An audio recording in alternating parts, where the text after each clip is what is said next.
শ্রী সত্যনারায়ণ তুলসী মানস মন্দির। এইখানেই তুলসীদাস তিনি এইখানে বসেই রামচরিত মানস লিখেছিলেন ১৬০০ শতাব্দীতে। আর সেই কারণেই কিন্তু এই জায়গাটা এত প্রসিদ্ধ হয়ে রয়েছে। তাই বারাণসীতে এসে এইখানে কিন্তু সবাই আসে।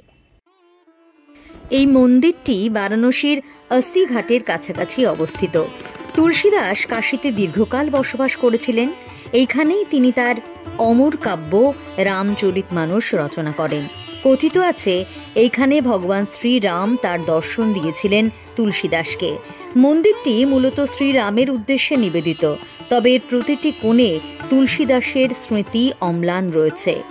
মন্দিরের মূল গর্ভগৃহে শ্রীরাম, সীতা, লক্ষ্মণ ও হনুমানের প্রতিমা প্রতিষ্ঠিত। তুলসীদাসের ব্যবহৃত কিছু বস্তু যেমন লেখার কলম, খাটিয়া, রাম নাম খচিত পুঁথি এখানে সংরক্ষিত রয়েছে। ভক্তরা বিশ্বাস করেন এখানেই তুলসীদাস হনুমান চাল্লিসা রচনা করেছিলেন।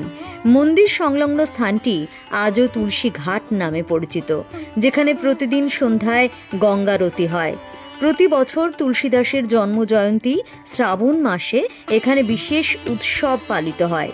সব মিলিয়ে কাশীর তুলসী মন্দির শুধু ধর্মীয় নয়, সাহিত্যিক ও সাংস্কৃতিক ইতিহাসেরও অমূল্য কেন্দ্রবিন্দু।